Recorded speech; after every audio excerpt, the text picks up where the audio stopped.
I'm Jim Collison, live from Omaha, Nebraska. This is Gallup's Theme Thursday, Season 2, recorded on February 4th, 2016.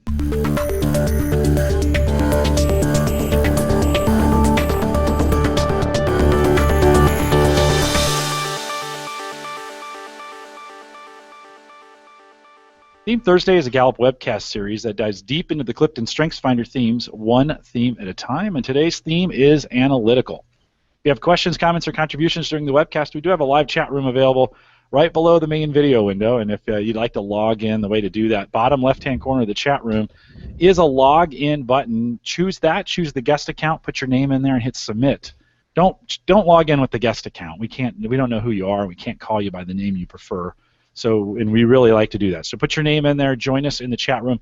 We will take live questions right during this webcast today. So if you want to throw those in there, we will reference them as we go. Sometimes we'll save them to the end. But I want to thank you for listening. If you're listening to the recorded version or need custom strengths coaching solutions for small, medium, or large organizations, we do that. And you can send us an email, coaching@gallup.com. Don't forget to visit the Gallup Strengths Center. This is gallupstrengthscenter.com for your coaching resources and training needs. And you can also catch the video on both streaming and downloadable audio for both offline listening for past shows over at coaching. This is really an important site. This is the one you want to write down, coaching.gallup.com. Micah Librant is our host today. She works as a learning development consultant here at Gallup. She's quickly becoming my best friend at work. Micah, great to see you, and welcome to another Theme Thursday. Thanks, Jim. Great to be here. Fun to get to do this again with you. Yeah, now, Micah, you had asked if you could see the chat, and so if you go to the live page, so it's important, so go to coaching.gallup.com. We'll just do this for the listeners so they know. Go to coaching.gallup.com. Yeah, did you just lose power there? Did you just see my lights flicker? If you didn't, you probably saw it on my face, that look of You're like, oh no. Well, at least we didn't lose you. It was right when I clicked on trying to go to coaching.gallup.com. Yeah, so it invokes that kind of reverence that the lights. That's so go right. to coaching.gallup.com, search on the watch live, or I think it says watch webcast. And then the chat room is there. You can pop that out. Upper right-hand corner, there's two little red boxes. And if you click that, it'll pop it out, and then you can close the window, and you can size that chat window to be any size that you want. So a little tech pro tip today on Theme Thursday, and we probably don't go over that enough. If you're a regular Theme Thursday listener and you're listening live, chat room is a very important part of what we do here. So we want to welcome you out to it.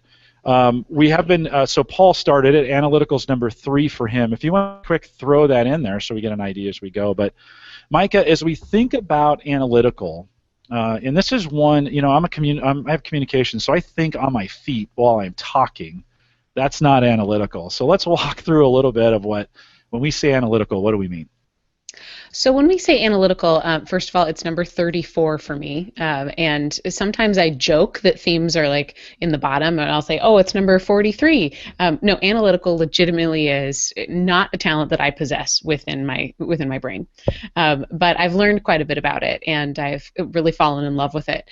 When we think about analytical, I think the best way to describe it is the ability to seek truth by understanding the components of what the rest of us would say is an assumption. It is about boiling things down to their essence. Very often we talk about analytical being about numbers and data, and I think that's probably true to some point, but that's not really the core of analytical. It's probably an effect of what really is analytical. Analytical is about being able to boil things down to the lowest common denominator and really engage with those elements of ideas. People with high analytical tend to be really talented at searching for cause and effect, at not taking anything at face value, but at really capitalizing on their ability to think specifically. So being able to break down information into, I think, smaller pieces than everyone else might see, and really catch the details, the information, the facts within an idea. If you take a look at our companion guide, which is available on our website every day. In fact, I actually go in the morning that we do these. I go to gallup.eventbrite.com and I sign up and download that companion guide, and I fill it in, and that's what I read from as I'm talking to you today. So, at the top of that companion guide is our definition, and if you want to think about going to the source, that's really that proven definition of what our science suggests is analytical. And you'll see here it's searching for reasons and causes, thinking about all the factors that might affect a situation. They're able to uncover the essential facts needed for excellence. And this type of thinking helps others become clearer about what excellence is and how it can become attained. It is a strategic thinking theme. It is about finding those details and really enjoying the intellectual challenge of understanding truth and looking for proof and looking for exactly what could be the most simple way to explain something is something that I think people with high analytical are constantly looking for. Awesome. And as we work through this, I'll throw the link for the companion guide. You can get those every single week out there because it's really important. Mike is going to walk through the elements of that. By the way, I got some great feedback this morning from one of our listeners who had really marked up the companion guide. So it's nice to go along with it. If you didn't get it yet, take some notes. We record these so you can always go back and listen to them again. Micah, as we think about analytical in its raw versus its mature state, maybe we can remind folks, what does raw and mature mean? And then let's dive into those. Sure. So raw and mature is a way that we describe the complexity of a talent. When you take CliftonStrengths Finder, I like to remind people there's no elves who live within our computers who are there for quality assurance. We don't say these are your talents, and by the way, they're already strengths. So what we are able to determine is what are your most natural patterns of thought or feeling or behavior. And then the reason we need coaches, the reason we need people to help us think about this is it's really up to us to embrace where am I on that spectrum of that behavior? Am I in the place where it's being used in a productive way? And a reminder, when we talk about strength, we talk about predictive performance, so being able to see near perfect performance in a given activity. Raw and mature is a great way to think about the raw talent is just if it's there. Maybe it's in its infancy for us. Maybe it's in a place where this is what we go to when we're hungry, angry, lonely, or tired. And then the mature version is, okay, if we're going to use that behavior in a way that's going to lead us to near perfect performance, what does that look like when it's in its most poised, perhaps, its most usable, productive form? So I think there's a spectrum between raw and mature, and we probably live within that spectrum in all day long if this is something that we live with. And coaches, I love this picture of a coach being the bridge between the two, who can constantly bring us from raw to mature.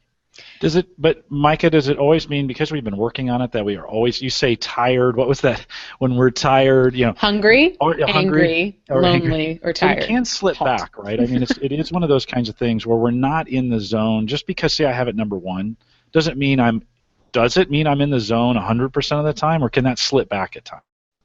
Oh, I think we slip back all the time. I mean, if you talk to me within the first 5 minutes of me waking up, everything I have is raw. There's two things I hate. I hate being cold and I hate waking up. But if you give me 5 minutes, I'm fine. And I think that a lot of it is probably also tied to our own well-being. If we're suffering, or if we're really, if something is off in our social life, our community life, even physically, the themes that we have don't magically go away. Because there's science in this that suggests what we're measuring is we're measuring what's most natural to you. That's natural whether you're whether you're thriving or whether you're suffering. And I often, I do quite a bit of coaching myself, and people will always want to talk about what are the bottom 5 and assume that that's the quickest way to understand their weaknesses. At Gallup, we say a weakness is something that gets in your way or gets in the way of others. And for that reason, your bottom themes may or may not actually be weakness.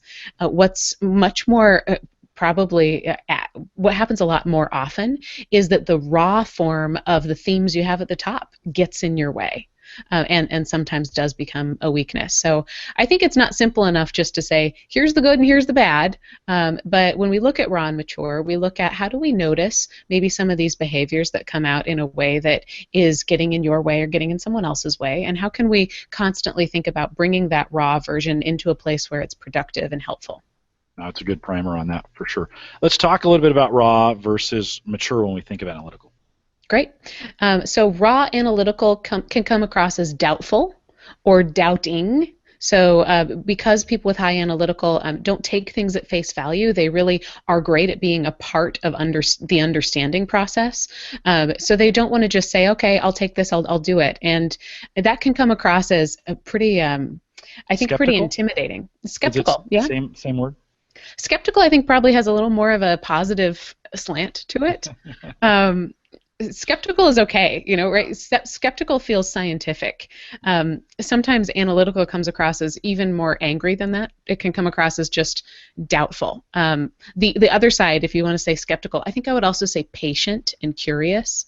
So understand, if I have high analytical, understand that I'm going to need to experience the fact finding before I believe something. I'm going to need to see the references or to have some sort of healthy skepticism around something before I believe and before I move forward.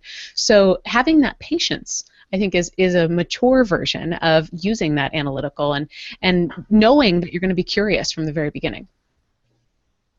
Good. What else? The other way that I think I can illustrate probably the same thing I'm trying to say here is the raw version is closed for business. So I've taught courses before with people with high analytical, and their analytical got so in the way of the learning process that they didn't want to hear any new information. It was, you know what, I don't trust that. I'm going to have to do it all myself, so I might as well not listen. The mature version of that is evidence is welcome. So they're not going to suddenly believe everything that you have to say, but they're going to create this atmosphere where they say, okay, you know what? Let me engage with this conversation with you. Let me have you bring me the evidence so that we can really understand what's going there. Raw analytical is picky. Mature analytical is precise. Remember, there's a talent here to be able to see smaller components of an issue than many people ever even notice, and that can mean that you can be sort of picky. You can nitpick at different pieces, but it also means that you can pick pieces that are important. That before a new process goes out to your clients, you can be the last set of eyes on it that says the big picture's fine, but did you notice sort of the details? And did you see the trees through the forest? And did you see some of these pieces here? The raw version, I've got two more here for you. The raw analytical can come across as cold because the mature version of that really is dispassionate and objective. There's a beauty to analytical in the ability to, I think, quantify the complex. And they do that by removing the emotion from a situation. That can mean that they don't need to build rapport before you solve the problem. It can mean that they don't need to feel what you're feeling in order to connect with you. And that's okay in certain situations. In fact, it's brilliant, and it's something that I think brings some comfort to people because they have this ability to break things down and to say, okay, here's the facts, here's what we know. Now we'll move forward. I've been watching a lot of Little Einsteins because I have a 5-month-old, and lately I've also watched a lot of Sesame Street, and we have a new favorite Sesame Street clip that's called House of Blocks. It's a spoof on House of Cards, and it's about these little pigs that are building houses. And one of the things that made me think about was analytical of the building blocks that go into building a house. And because analytical can boil things down to reduce it to exactly what are the components, what is the essence, what's the simplest form of something, there can be a temptation to just have too many building blocks. If you're breaking everything down to its element, you can be left in a pile of elements and not have a full picture. The mature version of that is, how do you look for the right elements in order to build the house that you're looking for? So how do you break down the information, take the right pieces of information that's most relevant to the challenge you're trying to attack, and then move that forward? Yeah, and for me, for analytical, when I think of its mature state, what I need from that oftentimes is that thoughtful, thought out, and almost want to say the word critical, not in a bad way, but in a good way, right? As a high arranger and high activator, oftentimes I am not thinking all the way through. I am just moving, and that analytical will really spend some time. And Depends if they have deliberative or not and how long it takes them to get there, but I do need that person to work with that. I have a ranger number one. As we think about complementary themes, Micah, is that a complementary theme for analytical? I love that you bring it up because it was actually the first thing that popped up for me as I was thinking of complementary themes. Now, when we talk about complementary themes, let's make sure to help people understand every single theme could complement another one. There are no opposites within Clifton Strengths Finder. All there are 34 groupings of talent that can stand alone, and that comes from knowing that the people around the world, over 2 million people that we studied in order to come to these 34, have used these things to be successful. So anything could be complementary. When we think about, okay, what do we want to think about looking for on purpose? I love the complement of analytical and a ranger, because a ranger, again, is about orchestrating. And what a ranger hungers for is efficient forward progress, making sure that the pieces of something are all in the right place so that we can move forward. What analytical can do then is provide analysis in the right place. So I think what a ranger brings analytical is help in focusing the analysis. So understanding, here's the mess, and a ranger can say, here's how the mess makes sense.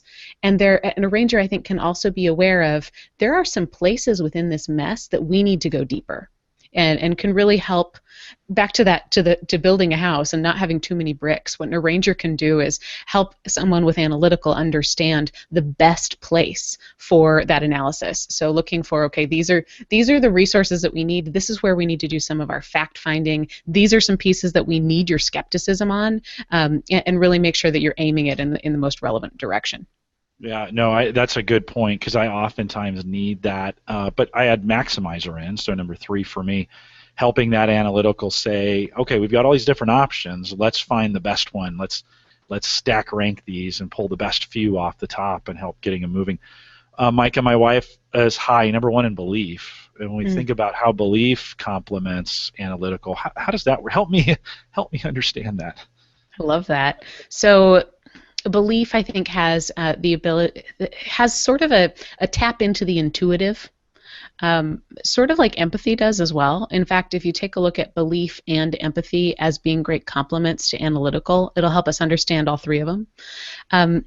What they bring to analytical is, that ability to say, here's some place to start. I'm sensing this. I'm feeling this. Typically, what people with high belief are sensing tends to be true. Typically, what people with high empathy are sensing tends to be accurate. What analytical can bring is the proof of why it's true, the proof of why it's accurate, and maybe give it some grounding so that what somebody with belief or empathy is feeling or is wanting to take action on has a little bit more credibility to it. No, good. And so as we think about some likely pairings, we're gonna cover some more here as we go into the Expanding Your Strengths app. We'll talk more about complementary themes. But when we think about likely pairs, everybody loves the segment, Micah. This is what's likely and what's unlikely from the database. Talk a little bit about that. Even if you're not analytical, people love this sort of small data nuggets. Now, somebody with high analytical is going to say, is that really true? What was the sample size? When was this done? The rest of us, we're just going to love it because it's Trivial Pursuit. So let me tell you, this comes from a representative sample of 250,000 StrengthsFinder completes. And we're confident at that point that it certainly can be understood as being incredibly accurate. So if you take a look at the most likely themes to show up within someone's top 5 alongside analytical, there's actually a tie. 35% of the time it is achiever, and it's also learner. So think about analytical plus achiever is, I need to ground this in the data, and I'm going to do it before the end of the day. Or learner plus analytical. I'm curious about what we're going to understand, and I know how to cite all of these accurate citations. And is that thing that I just learned, is that the most recent study that we could find? See, I think for me it makes quite a bit of sense how these pieces go together on likely pairs. On the other side, if you take a look at unlikely pairs, we again have a tie.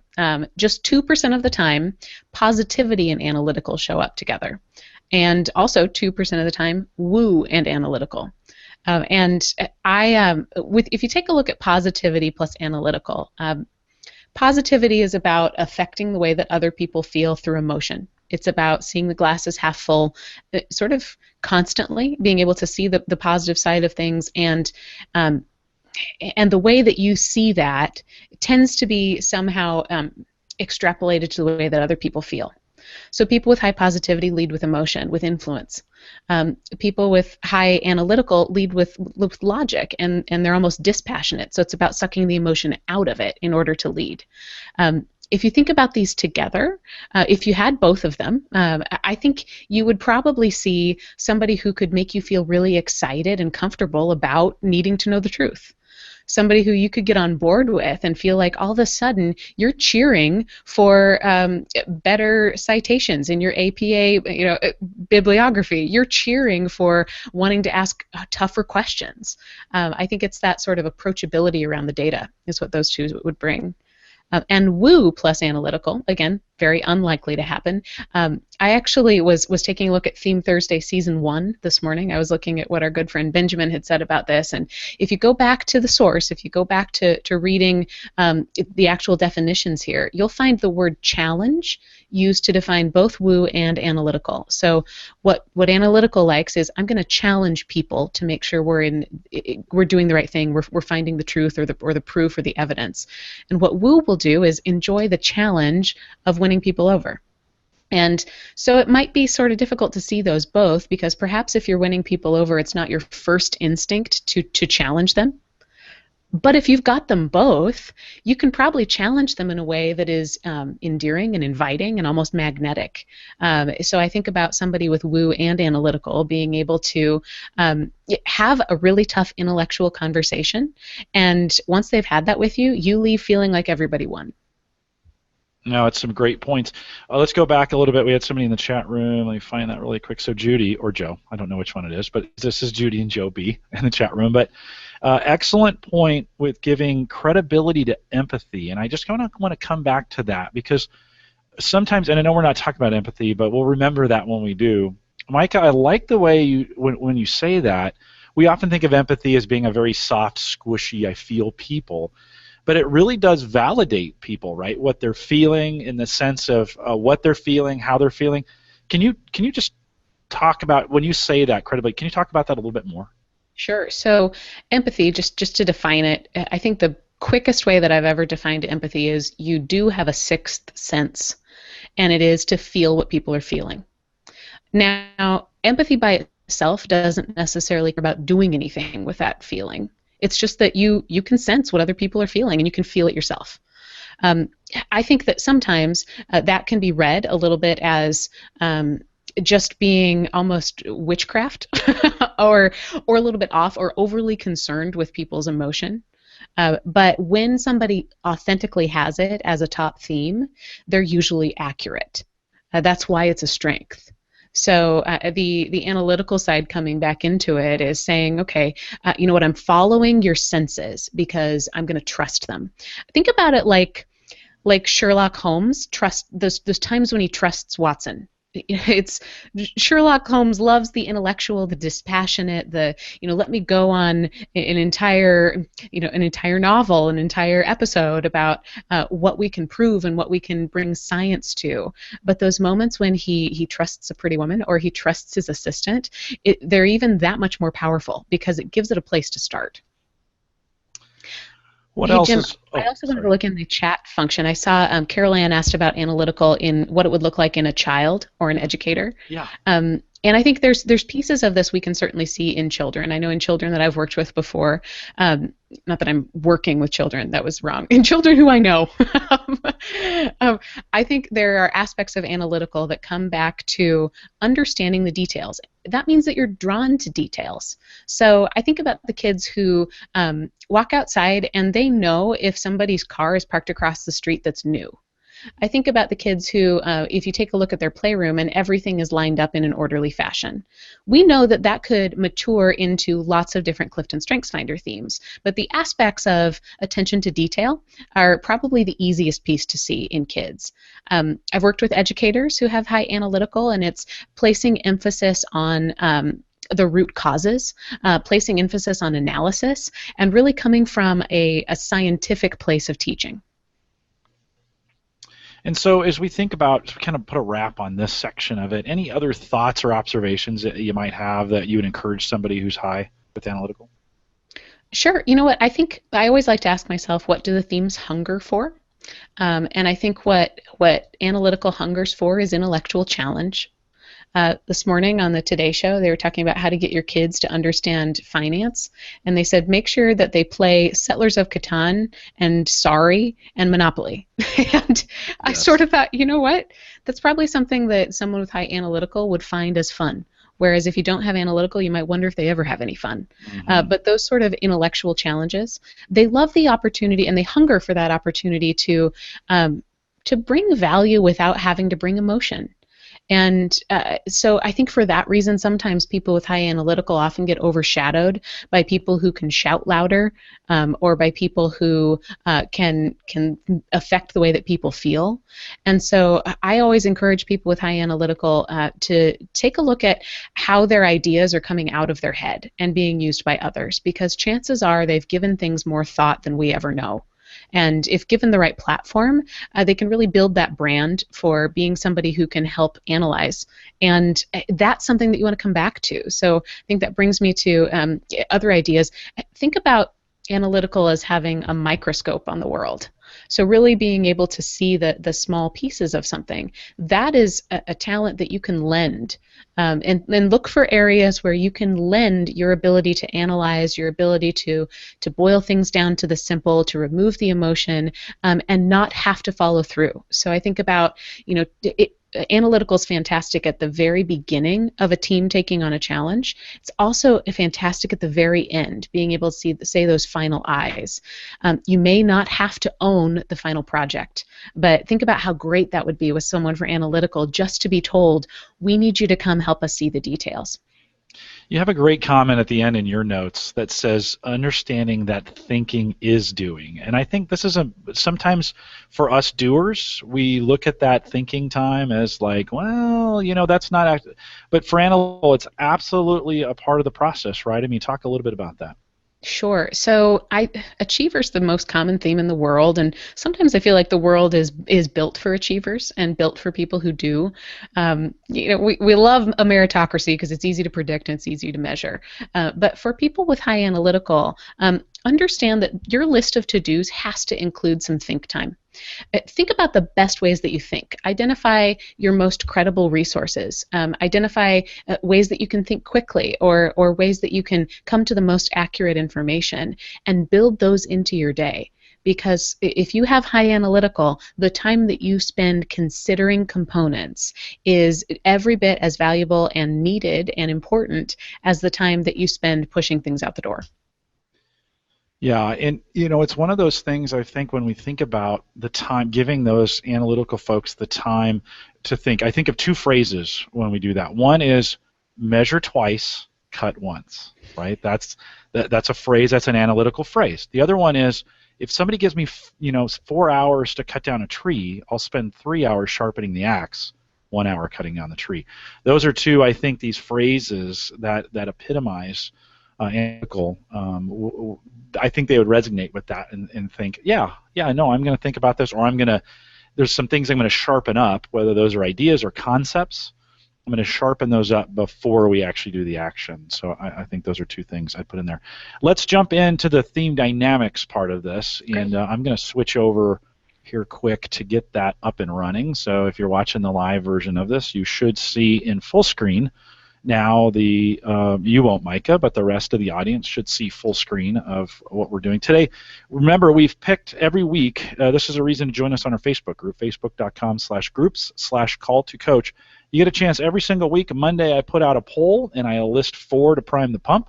And then you can vote on what you want us to compare. You can now purchase this Theme Dynamics in the United States on Amazon. We'll go international here later in the year, but in the United States on Amazon, just go to Amazon and search for Expanding Your Strengths. It's available there.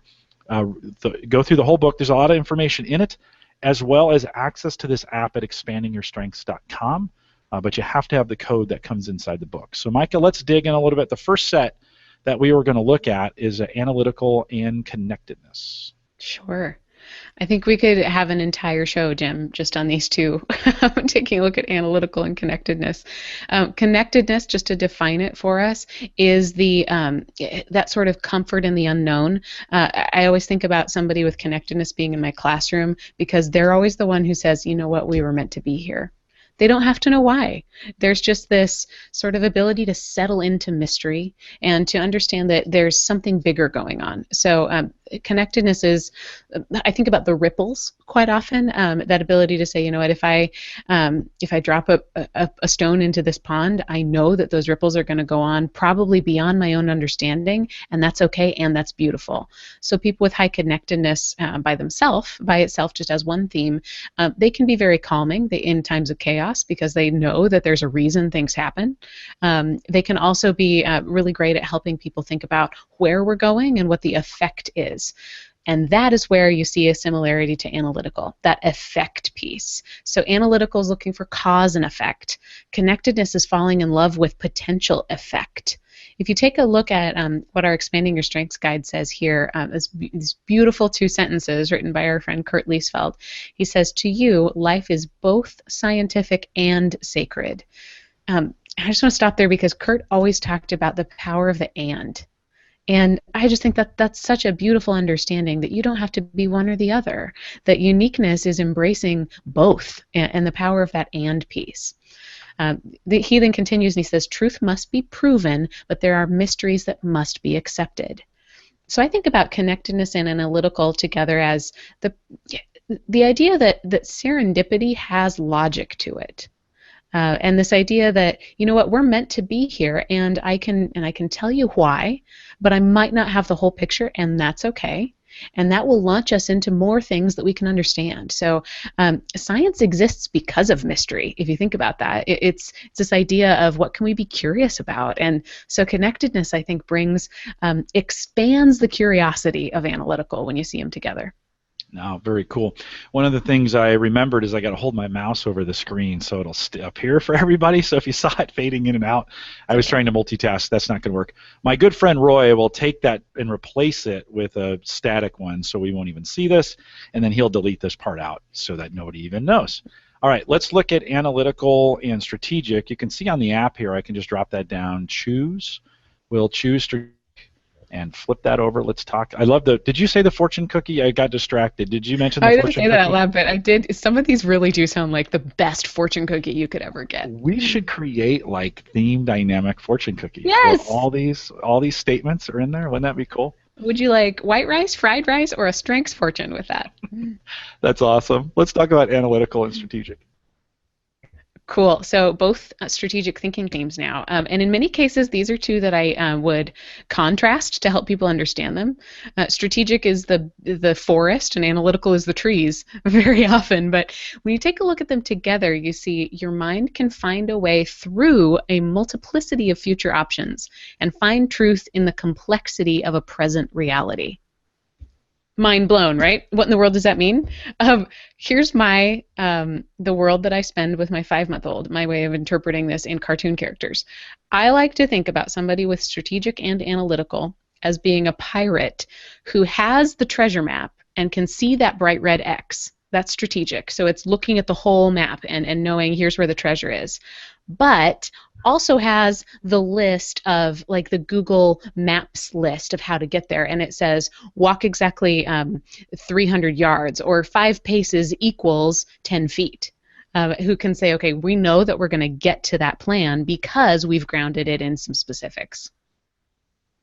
No, good. All right, let's look at maximizer. This is my number 3, so this will always be exciting. Analytical and maximizer. Super cool. Maximizer is an influencing theme. It's about taking what's good and making it great, about polishing, about really driving for excellence in the most beneficial way and in the most flattering state. The nicest way I can say perfectionist is maximizer.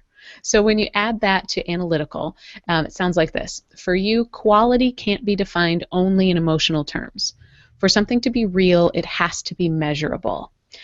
I think about analytical plus maximizer as being the person who brings the research-based best practice. The not just coming up with what is out there, but using what is out there to determine the very best option. In the next one, I'm going to cover deliberative. I'd almost like to think of analytical, maximizer, and deliberative together, adding that option of not only thinking about it, but taking time, right? Important time through it. So let me bring up deliberative, and maybe we can talk about the three of those together. But three, woo! Throw me a wrench and see how I catch it. Hey, we're getting edgy here. I like this. Thursday. Let's talk about deliberative. Deliberative by itself is about taking great care in the decisions that you make. And the way that you make those decisions is by thinking about everything that could possibly go wrong before you take the first step. Deliberative is about anticipating. It's about being aware of obstacles.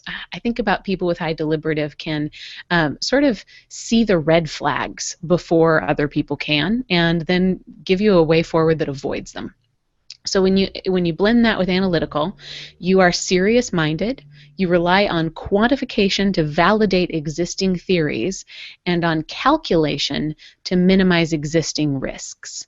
So the way that I would also say it is you're going to anticipate the data, you're going to be a careful scientist, or perhaps a scientific planner, not just a cautious one, but one who's looking for evidence based on, okay, what are these risks? Maybe what have other people experienced in terms of risk, rather than just what I can do on my own. To answer your question, Jim, and bring maximizer back into this, that to me looks like writing a thesis or getting a master's degree. It is, I'm going to take a lot of time, I'm going to take a lot of care, I'm going to focus in on something so that I can come up with the most broadly researched answer that gives somebody something that's helpful and avoids the places that are not helpful. No, that's very cool. God, I love doing this. This is one of my favorite parts, or has become it is super one cool. of my favorite parts. We didn't have this tool in season 1. You know, we had Kurt and we had the rest of the group that was doing it with us, but so much fun. And I want to encourage the coaches to really dig in on a tool like this, because this gives you the construct, right, to come down and really start as we start looking at top 5 in the sense of, oh, here's what pairs look like. Oh, and then I asked Micah, would you add in a third, right? And would you add in a fourth? By the way, a lot of these are available in our Theme Insight report, right, that they get as part of it. We've custom built that. Micah, if I were to say to you, give us a quick rundown on that Theme Insight report and how valuable it is, what would you say to me as far as the value of that in getting it off the website? So, quick thing to remember, there are 3 different reports available. One is your theme sequence report. That's going to give you all 34 and just a sentence or two that defines each theme. The second is your signature theme report. That's going to give you your top 5 paragraphs on each one. Every single paragraph is going to be the same for everyone. So Jim's positivity is going to look exactly the same as my positivity. Now, the theme insight report is going to give you a customized or a personalized paragraph for your top 5.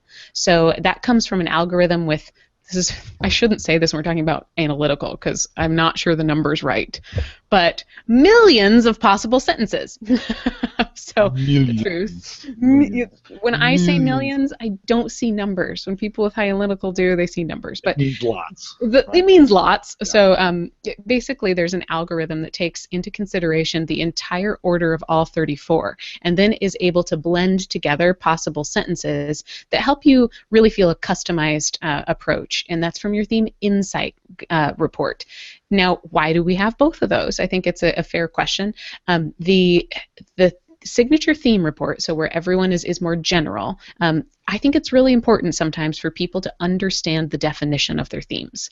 If you are working with champions who you want to help drive strengths forward within your organization or on your campus, you really want them to have one understood definition of each theme. If you're working with individual contributors who never really need to be able to speak this StrengthsFinder language, then you can skip right ahead to the insight guide. Really, we offer just a little bit of guidance but no rules on when you would use one or the other.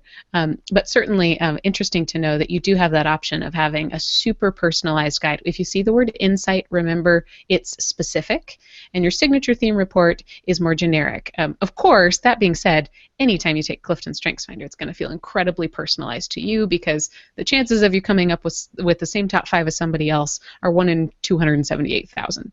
Yeah.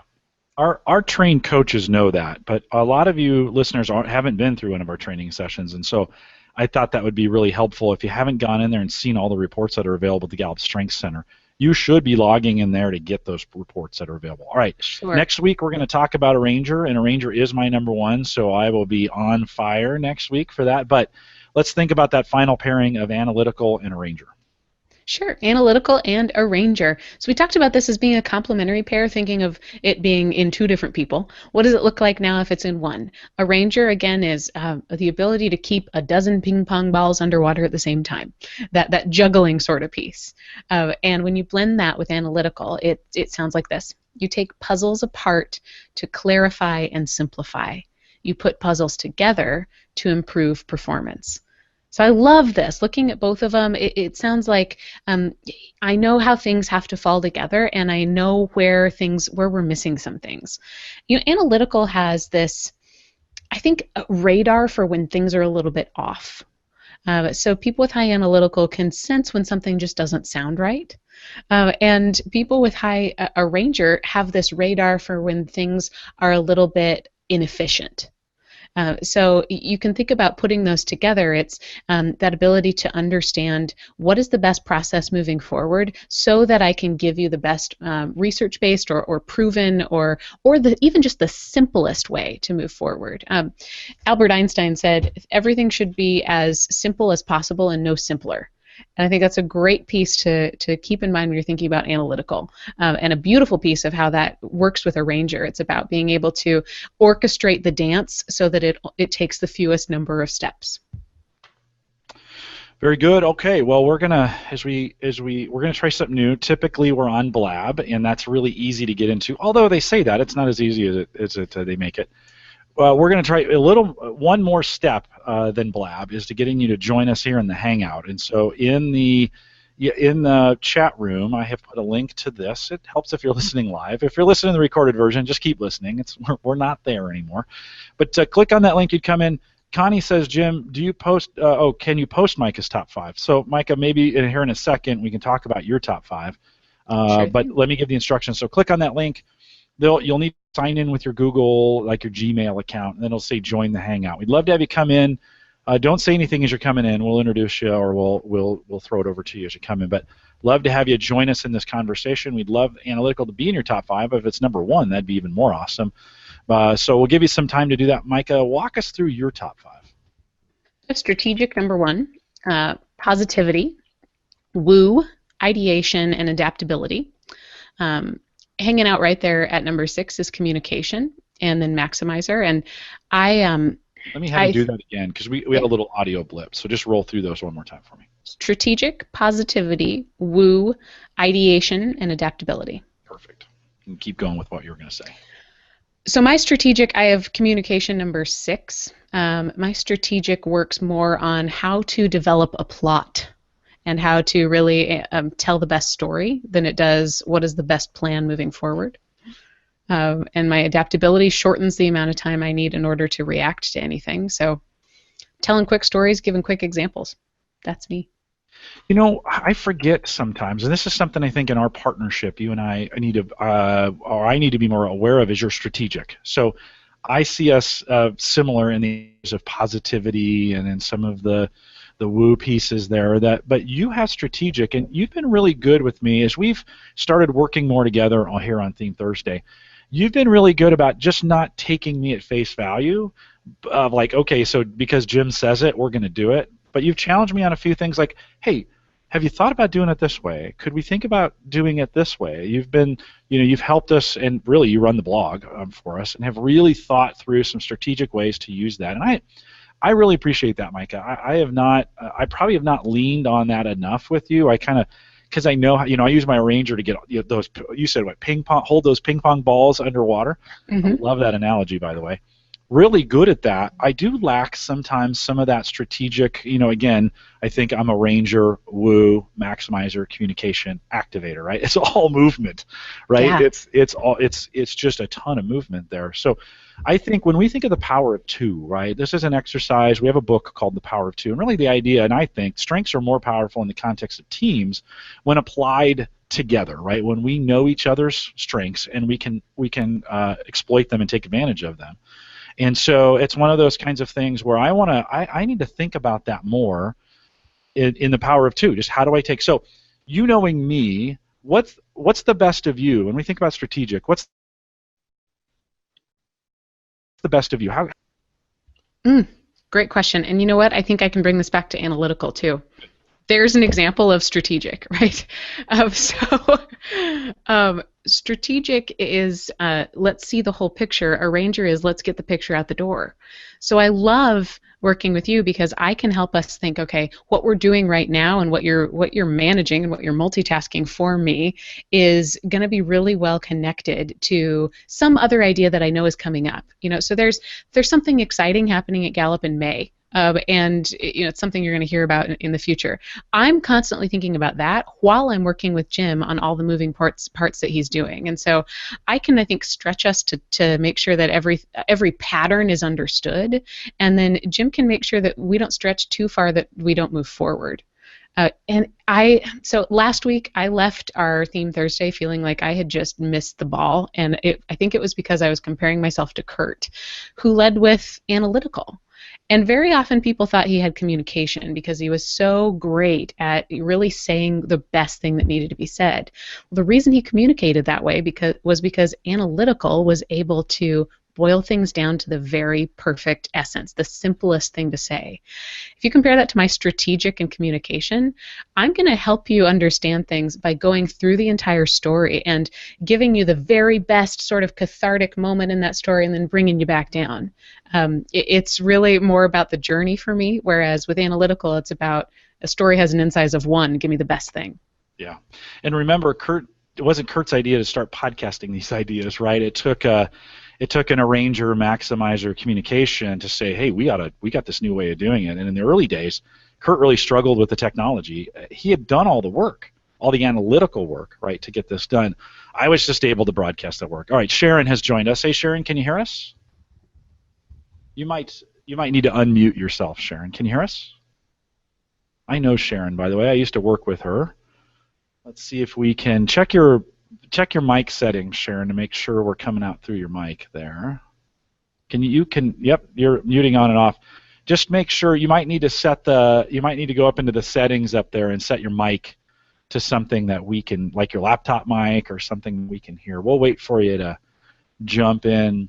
I worked with Sharon a decade ago here in Omaha together. She worked on a project with me at another organization and stayed in touch. So she follows me and so knows the theme Thursdays and has said she enjoys them. But Sharon, it looks like you're muted right now. The software mute up on top, unmute that, and then just make sure we have a microphone where we can hear you. This is the hardest part, Micah, of opening it up like this, is to get folks in.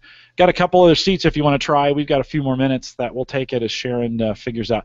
The key, Sharon, is in the settings. So if you go, just anybody new to Hangouts, if you go up to the top here of the screen, there's a little round gear. It says settings. Drop that down. The middle one is your microphone, and it will. If you drop that down, you should also probably close out the live version of Theme Thursday because you'll get this weird 60-second echo or 30-second echo because we're a little bit behind and you'd be in the live. So let's see. Sharon, can we hear you? Sharon, you're live. I've always wanted to say that, but it's not working. Sharon, do me a favor, one more favor. Drop back out and come back in, and then we'll see if that resets the setting. If you want to join us, I dropped the link. I'll drop that again in the chat room if you have Analytical High. You can join us here. We'll see if we get a few folks in to get that done.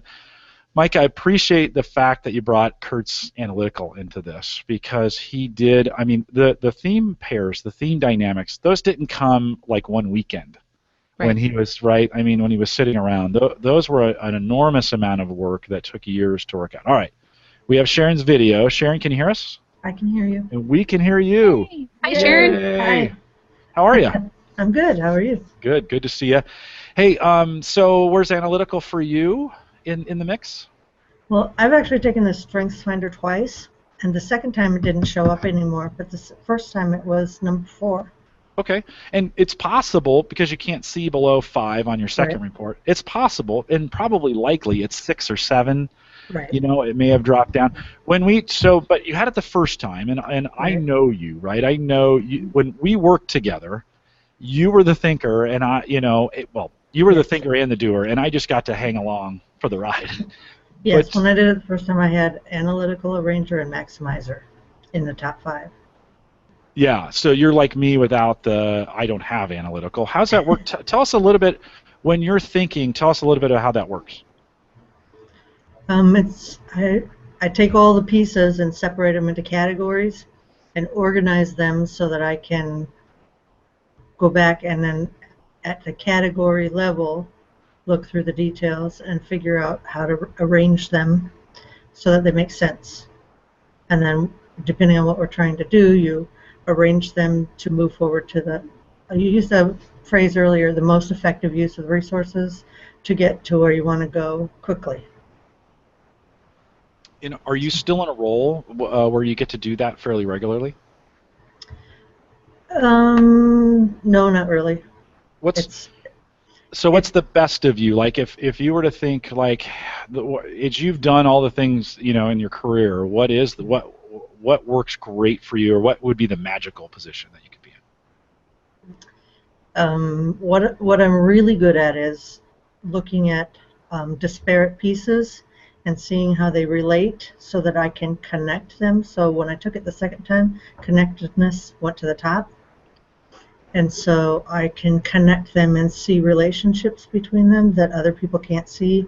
So then I have to dig into the details to explain to them how this is the same thing at this level. So you have to go to the level that it makes sense to other people to help them understand those things. I don't always have to know all the details to do that, but it helps me explain it when I'm trying to explain it. And so when we talked about connectedness, did you catch that part where we went through the analytical connectedness? I did. And it sounded like a fortune cookie. How did that sound to you? I mean, does that hit it right for you? Is it? What would you add? Yeah. What would I add? Well, because when you talked about maximizer, and it resonated with me, but connectedness did too, in terms of you're looking at when you in IT, I'm in IT, so when you see the different systems that do similar things, but you don't really know why they were set up as different systems. I don't know if this is answering your question, but why are they different, and can we pull them together?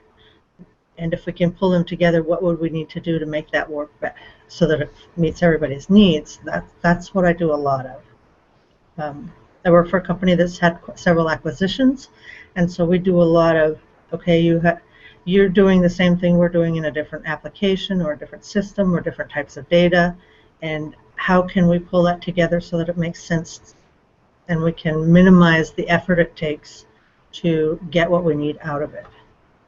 It's like this idea of pointillism in art. So being able to see that whole picture come together, made by tiny little dots. Right. I feel like you can see the tiny dots, but you can also think about how do I help people see the beauty and the art and the whole picture. Right. One of the comments that people tell me that I'm really good at is seeing the big picture and how it relates to the disparate pieces. That pieces, you've used that word a couple times for analytical, and it's beautiful and it's so accurate. I think that's something we need to understand, is it's that ability to see the pieces, the components, the elements. Right. That's cool. Thank you. Sharon, do you have any questions about analytical? I mean, as we've been talking through this, you have Micah, so you got one of the best in the world sitting right there. What you have any questions around that? Well, one of my challenges is when you are analytical and you want to know what those pieces are, how to dissect something so that you understand it and you can explain it. One of the challenges is when you're working with someone that is not analytical, They don't want to know that. Mm-hmm. Yeah. So how do you bridge the gap without a lot of frustration? Because we do have some. I do work with a lot of people that are just tell me what we need to do. Right. And I think part of it is introducing your analytical before it introduces you. So bring yourself back to those times when you've been at your best at your ability to break down into the pieces. And think about what is the value that you've brought to it. And then start by explaining that value. So say, hey, I can help us see a way that we could work more efficiently, or I could help us see how some of these systems talk to each other if I have a little more information. That's all you have to say, and then people's ears are going to perk up, and then you can say, okay, here's the specific questions I've got. Okay. They might not be attracted to the specificity that you are, but they will be attracted to the value. Right. Okay. Get it. Makes sense. Were you thinking of me when you said that? No, I was not. I think in business there's always the mix of people, and that makes it. You just have to figure out how to work with people like that. Yeah. No, but that was the nature. That's a little bit of the nature of our partnership when you and I worked together a decade ago. Was the more I'm the kind of, hey, just tell me what needs to get done, right? We had this big project that we had to pull together, and it's like, Sharon, let's just tell me what needs to be done, and we'll for me, I can take those doing pieces, those resource pieces, and bring them together, sort them with the maximizer, and then push them forward. Now, you and I shared a lot of those same pieces, and so I think we partnered pretty well together. I enjoyed those 18 months we got to work together. But kind of a cool way of thinking. It's hard to believe it's been a decade. I know. When you said that, I was like, oh, you're kidding. Of course, you didn't age, and I didn't age, but somehow Micah was like 13. That was just a glimmer in someone's eye. He was like, Sharon, thanks for jumping in. You're welcome. Thanks, Sharon. Good seeing you again. Thanks for jumping in. Good to see you. Yep. All right. Well, Micah, I think we're out of time for another call just because we're coming up on the hour. But any final thoughts as we think about wrapping up Analytical? I think it's all about, I bring people back to the Sherlock Holmes idea, or even to Spock. It's about how do I remove the emotion so that I can give you the best answer. It's all about the elements, and I think somebody with Analytical, they trade in a currency of components. So it's about embracing those components and understanding the smallest, simplest, most essential part of an assumption. Very good. Well, it's always fun hanging out with you. I feel like we're getting in the rhythm here on Theme Thursday. If this is your first Theme Thursday and you've joined us, we do this live every Thursday. We've moved the time back, the live time, to 11 Central, 12 Eastern, at least for the next month or two. So make sure you stay current on everything we do on Eventbrite. That's gallup.eventbrite.com. All the schedules out there, even if we move them around like we did with adaptability, you can get access to the correct time as we get up to it. We had quite a few join us live. If you haven't joined us for a live one, you can do what Sharon did, which is at the end of the program jump in. I guess it's not impossible to get in on a hangout. Sharon was able to do it. And so we'd love to have you. If that is in your top 5, we'd love it if it was your number 1. You can join us live right here, and we'd love to ask you some questions about it as well. We want to remind everyone to take full advantage of all the resources we have available at the Gallup Strengths Center. Just gallupstrengthscenter.com. Send us your questions, comments, or if you'd like to be a guest blogger, you have the opportunity to do that. We'll try you out. It's not a guaranteed lock, but send that to us, coaching@gallup.com. That email address, put guest blogger in the subject line so we know where to route that email to. And then we'll get back to you with some requirements and some of those things. And you could be a guest blogger on Gallup on our coaches blog. You can also catch the recorded audio and video of this show and all the past ones as well at the coaches blog, coaching.gallup.com. We have a Facebook group, YouTube on the coaches blog, Facebook groups, YouTube page, and RSS feeds, iPhone and Android apps, as well as all the new weekly Strengths Wisdom program information and the dates that we're doing each one of these themes. It's all over at the blog, coaching.gallup.com. If you found this helpful, we'd ask you to please share it. And we want to thank everyone for coming out for the next Theme Thursday. We're doing a Ranger next week. Yeah, my number 1. And with that, we'll say goodbye, everybody.